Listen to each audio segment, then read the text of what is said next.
गणित किट में ब्लॉक्स दिए गए हैं। इसकी सहायता से पाइथागोरस के प्रमेय का सत्यापन देखेंगे कि कैसे इसके पाइथागोरस के प्रमेय को सिद्ध किया जाए। पाइथागोरस का प्रमेय आपके पुस्तक कक्षा 7 के पुस्तक में त्रिभुज चैप्टर में पाइथागोरस का प्रमेय बहुत बढ़िया से आप लोगों ने दिया है। पाइथागोरस का प्रमेय जो है, इसके पहले हमारे देश के एक गणितज्ञ थे जिनका नाम था बौधायन। पाइथागोरस के बहुत पहले आप समझ जाइए कि पाइथागोरस 570 ईसा पूर्व में थे और यह 800 ईसा पूर्व से 800 वर्ष पहले ये थे बौधायन, और ईसा से यह 570। तो कितना ये पहले थे आप इसमें से देख सकते हैं, 230 साल पहले। समझ जाओ, 230 साल पहले बौधायन ने इसको किस रूप में दिया था? बौधायन शूल सूत्र के रूप में दिया था, जिसमें उन्होंने इन शब्दों का इस्तेमाल किया है। एक दो शब्द इसमें जो दिया गया है, उन्होंने क्या दिया? दीर्घ चतुस्र। इसको कहते हैं हिंदी में आयत। दीर्घ चतुस्र को क्या कहते हैं? आयत। की अंक्या रज्जु को क्या कहते हैं? विकर्ण। आयत, देखो आयत है ये, और आयत का विकर्ण ये। तो दीर्घ चतुस्र को कहते हैं आयत, और अंक्या रज्जु को क्या कहते हैं? विकर्ण। पर बना वर्ग पार्श्वमानी माने आधा, तथा त्रियंगमानी अंक देखिए, अंग है ना, पंचम अक्षर। तो त्रियंगमानी माने लंब। इन शब्दों को उन्होंने दिया पर बने वर्गों के योग के बराबर है। लेकिन आज हम लोगों की किताब में, पुस्तकों में किस रूप में ये है? पाइथागोरस के प्रमेय। जबकि वास्तव में बौधायन हमारे देश के प्रसिद्ध गणितज्ञ बौधायन ने इसको 800 ईसा पूर्व पहले दे दिया था, जिसको बौधायन शूल सूत्र के नाम से जाना जाता है कि आयत के विकर्ण का वर्ग ये लंब हो गया, ये आधार हो गया, इसके वर्ग धन इसके वर्ग के बराबर हो गया। यही ने दिया था। देखिए, तो वही बात हम लोग पाइथागोरस के प्रमेय के रूप में जानते हैं। तो पाइथागोरस का प्रमेय, चलो बोल दो लक्ष्मी। किसी समकोण त्रिभुज में कर्ण पर बना वर्ग शेष दोनों भुजाओं पर बने वर्गों के योग के बराबर। बहुत सुंदर। यानी एक तो स्पष्ट हो गया कि पाइथागोरस का प्रमेय हम जो है समकोण त्रिभुज में लगाते हैं। तो अब समकोण त्रिभुज किसे कहते हैं? जिसका एक कोण 90 अंश का। वह त्रिभुज जिसका एक कोण 90 अंश। एक कोण ही 90 अंश हो सकता है, एक से अधिक कोण 90 अंश नहीं हो सकते हैं, क्योंकि त्रिभुज के तीनों अंतःकोणों का योगफल 180 अंश होता है। तो इस तरीके से समकोण त्रिभुज में, अब समकोण त्रिभुज में कर्ण का वर्ग, कर्ण ABC, अगर समकोण त्रिभुज है, इसमें कर्ण कितना होगा? कर्ण कौन होगा? कर्ण का नाम बताइए। AC, क्योंकि ये 90 अंश के सामने। तो कर्ण का वर्ग यानी AC का वर्ग बराबर AB का वर्ग धन BC का वर्ग। अब इसके बाद कुछ संख्याएं जो हैं, अगर इस नियम को फॉलो करें, ऐसी 3 संख्याएं जो इस नियम को फॉलो करें पाइथागोरस के प्रमेय। 3 4 सबसे सिंपलेस्ट उदाहरण क्या है? 3 4 5। तो मैं आपको ये भी बताया था इसके पहले कि 3 4 5 सबसे सिंपलेस्ट ऐसे 3 नंबर हैं जिनमें बड़ी संख्या का वर्ग शेष दोनों संख्याओं के वर्गों के योग के बराबर है। 3 का वर्ग धन 4 का वर्ग बराबर 5 का वर्ग। अगर और संख्याएं आपको लिखनी है, अच्छा इन संख्याओं को कहते क्या है, अगर 3 ऐसी संख्याएं आपको मिल जाए जिसमें बड़ी संख्या का वर्ग शेष दोनों संख्याओं के वर्ग बने वर्गों के योग के बराबर हो, तो उसको क्या कहते हैं, पाइथागोरियन ट्रिपलेट। क्या कहते हैं? तो इसमें सबसे बेस्ट आपको नियम है कि इसमें आप 2 से गुणा कर दीजिए, 6 8 10, 3 से गुणा कर दीजिए 9 12 15, ये सब पाइथागोरियन ट्रिपलेट होंगे। 4 से गुणा कर दीजिए 5 से गुणा कर दीजिए, आप असंख्य लिख सकते हैं इस तरीके से गुणा करके, प्राकृतिक संख्याओं से इसमें गुणा करते जाइए, आपको पाइथागोरियन ट्रिपलेट मिलता है। यानी 25 का, अगर 25 का वर्ग बराबर 625 होता है, 20 का वर्ग 400 और 15 का वर्ग 225, 400 और 225 मिलके 625। अब इसी को हम जो है आपको जो ये पाइथागोरस ट्रिपलेट है इसको हम बताए हैं किसकी सहायता से, ब्लॉक की सहायता से। देखिए ये जो है क्यूबिकल ब्लॉक जो 1 यूनिट लंबा, 1 यूनिट चौड़ा और 1 यूनिट ऊंचा, ये आपके जो गणित किट में आया दिया गया है। तो इसमें देखिए इस तरीके से यह जो है बना है, बनाया गया है, इसको तैयार कराया गया है और आप ही लोगों के बीच में से इसे तैयार कोई किया है और उसको आप जान सकते हैं, नाम क्या है? तो अंजलि जो है बेहद, मतलब वास्तव में देखिए स्टेम का जमाना नहीं बल्कि स्टीम का चल रहा है। स्टीम का मतलब एस से साइंस, टी से टेक्नोलॉजी और ई से इंजीनियरिंग, एम से मैथमेटिक्स, तो लोग स्टेम कहते हैं। अब उसमें एक और लेटर जोड़ दीजिए ए, STEAM, स्टीम माने स्टीम, ए आर्ट के लिए, आर्ट खूबसूरत लग रहा है कि नहीं लग रहा है? हाँ, एक पैटर्न लग रहा है, खूबसूरत लग रहा है। इसमें क्या किया गया है देखिए बहुत आसानी से, ये जो कार्डबोर्ड लिया गया है और कार्डबोर्ड की ये साइड को, इस साइड को 8 लिया गया है। कितना लिया गया है? 8। इस ब्लॉक के एक साइड को नाप कर इसको बनाया गया है 8 यूनिट, कोई भी हो सेंटीमीटर इंच से मतलब नहीं है, 8 यूनिट ब्लॉक के साइड के बराबर ये बनाया गया 8 और ये 6 और अब 8 और 6 और ये 90 डिग्री बनाया गया 90 डिग्री। अब ऑलरेडी ये देखा गया ये 10 हो गया। आप देखिए किस तरीके से, कितना बढ़िया से, जब हम इसको गिनेंगे इसमें कितने ब्लॉक हैं तो आपको समझ में आ जाएगा।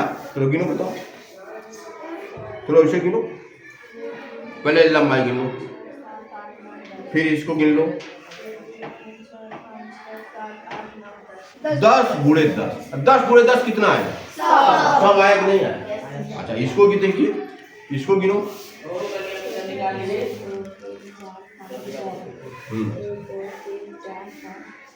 6, तो कितना हो गया ये? 36। इसको गिनो, 1 2 3 4 5 6 7 8। तो ये 8 का वर्ग 64 हो गया, ये 36 हो गया और 64 और 36 मिलकर क्या हो गया? 100 हुआ कि नहीं हुआ? तो इस तरीके से आप देख सकते हैं कि यह जो है 100 बराबर 36 धन 64। 36 का मतलब 6 का वर्ग धन 8 का वर्ग बराबर 10 का वर्ग। इस प्रकार पाइथागोरस का प्रमेय खूबसूरत इसके इस तरीके से सत्यापित हुआ। और किसकी सहायता से? हाँ, ब्लॉक्स, जो क्यूबिकल ब्लॉक्स दिए गए हैं उसकी सहायता से खूब बढ़िया से इसको कर सकते हैं। अब आइए, अगर मान लीजिए पाइथागोरस के प्रमेय को ये जो है लिखने का और एक सूत्र बताया गया है, आपको बताया इसको, हाँ, n square plus 1 n square minus 1 और 2n। अब n बराबर 0 के लिए सत्य नहीं, क्योंकि n बराबर 0 करेंगे त्रिभुज बनेगा नहीं, कहां से? तो देखिए अगर n बराबर 1 से लेंगे, अरे n बराबर 1 के लिए, n बराबर 1 के लिए हम जो व्रत बोलते हैं इसमें 0 आ जाता है, ये बोलना है। तो n बराबर 1 अगर करेंगे तो जगह 2 या 0 आ गया, यहाँ क्या आ गया, ये 0, अब जो 0 हो गया था देखिए। तो n बराबर 2 से आप करेंगे, देख लीजिए एक उदाहरण दे रहे हैं, 2 दूना 4 है 5, 2 दूना 4 में से गया 3 और 2 दूना 4, 3 4 5 आया नहीं आया। तो इस तरीके से इसकी सहायता से हम पाइथागोरस ट्रिपलेट को लिख सकते हैं। चलिए इस पे क्या बना है, वर्ग बना है। क्या हम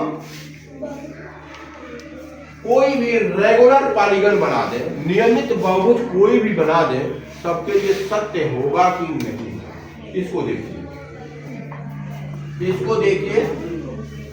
केवल वर्ग के लिए नहीं, अभी आपको मैं बता रहा हूं। चलिए पाइथागोरस का प्रमेय, ये मान लीजिए त्रिभुज है, समकोण त्रिभुज। अब समकोण त्रिभुज पे इस पे हम बना दे रहे हैं समबाहु त्रिभुज, इस पे भी समबाहु त्रिभुज और इस पे भी समबाहु। साइड मान लीजिए यह A है, ये B है और ये C। अब ध्यान देना है इसको, यही मैं इसमें अतिरिक्त एक अपने मन से मैं नहीं कर रहा हूं, कक्षा 7 की पुस्तक में आपको खूब बढ़िया से समझाया। तो देखिए यह जो है क्या है, समबाहु त्रिभुज। तो क्या समबाहु त्रिभुज का ये क्षेत्रफल, कर्ण पर बना समबाहु त्रिभुज का क्षेत्रफल, लंब पर बने समबाहु त्रिभुज के क्षेत्रफल। अच्छा समबाहु समझ रहे हैं आप लोग, समबाहु तो हम इक्विलैटरल ट्रायंगल किसे कहते हैं?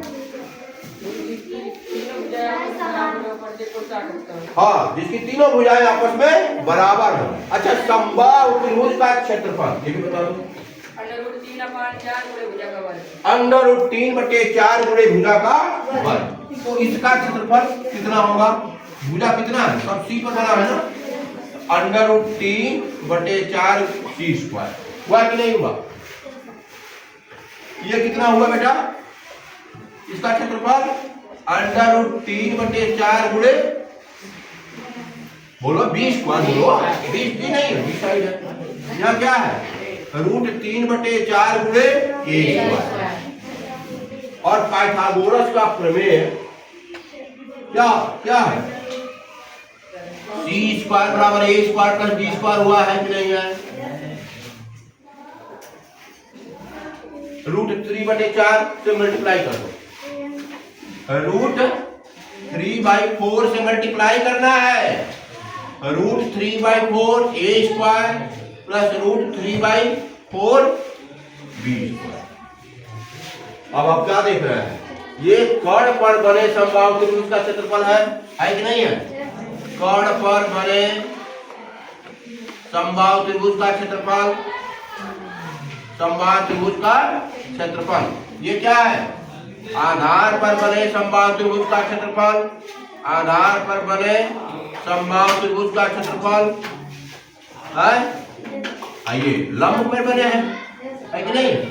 तो इसके लिए भी सत्य है, इसके लिए भी है कि नहीं सत्य?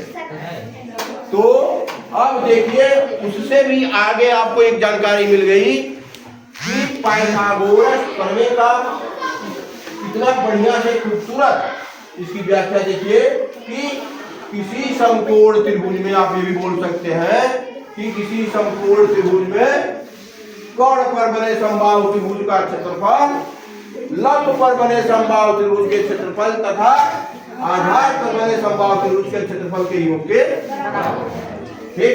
चलिए अब इसके बाद देखिए करना है ना, और सब इसको ओवरलोड कर लीजिएगा, ठीक है। ये है आपका A, ये B और ये C। अब इसको व्यास मानकर क्या करते? वृत्त खींच लीजिए,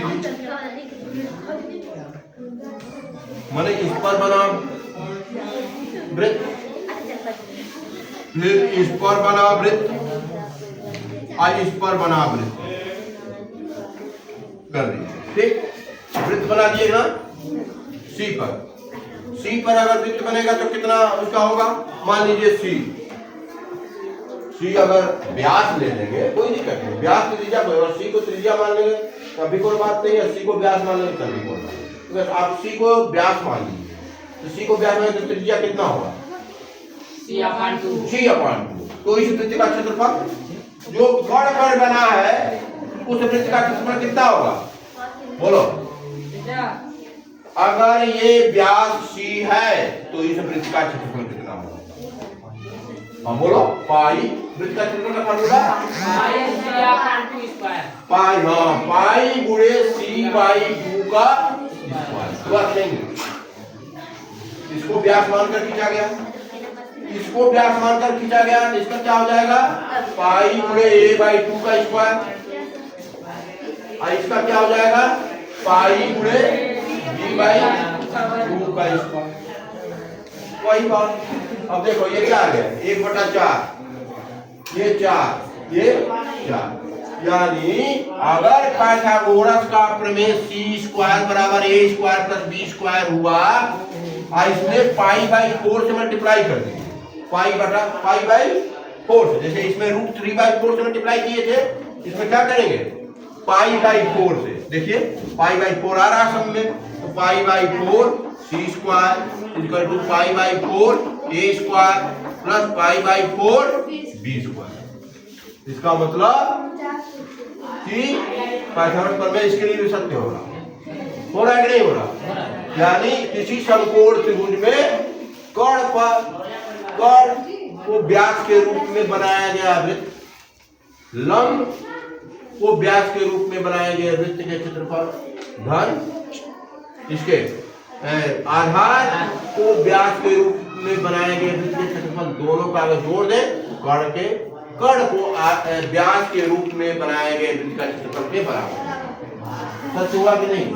इसी तरीके से आप एकदम जनरल स्टेटमेंट में भी बता रहा हूं कि किसी समकोण त्रिभुज में कर्ण पर बना कोई भी रेगुलर पॉलीगन जिसकी पॉलीगन क्या कि जिसकी सभी भुजाएं बराबर हो और सभी कोण बराबर, समझ रहे हैं ना। चाहे आप खट्टभुज बना दीजिए, समषट्भुज बना दीजिए, या समपंचभुज बना दीजिए, या आप वर्ग तो क्लियर है, आप त्रिभुज का देख लीजिए, वृत्त का भी देख लिए, ये सत्य होता है। इस तरीके से पाइथागोरस प्रमेय की खूबसूरत व्याख्या इससे हम इस ब्लॉक की सहायता से भी कर सकते हैं। आपने ट्रिपलेट देखा, और इतना ही आप लोग अगर इतना जानते रहेंगे तो बहुत बढ़िया है, और आगे आप 9th 10th में जाएंगे वहाँ आपको और विशेष रूप से पाइथागोरस का प्रमेय देखिए। सिमिलर ट्रायंगल में पाइथागोरस का प्रमेय क्लास 10th में, अब वो हटा भी दिया गया है, लेकिन अगर मान लीजिए जुड़ जाता है तो आपको पढ़ने को मिलेगा। अब पाइथागोरस के प्रमेय पर ही आधारित हम लोग जब पढ़ते थे 10th में, तो पाइथागोरस के प्रमेय पे आधारित कई प्रमेय थे। पहला ही चैप्टर, पहला पाइथागोरस का प्रमेय, दूसरा पाइथागोरस प्रमेय का विलोम, तीसरा न्यून कोण त्रिभुज में पाइथागोरस का प्रमेय, चौथा अधिक कोण त्रिभुज में, और पांचवा जो दोनों का प्रयोग करके अपोलोनियस का प्रमेय। इस तरीके से 5 थ्योरम पढ़ना पड़ता था, जो आप लोगों के लिए आसानी है। ठीक।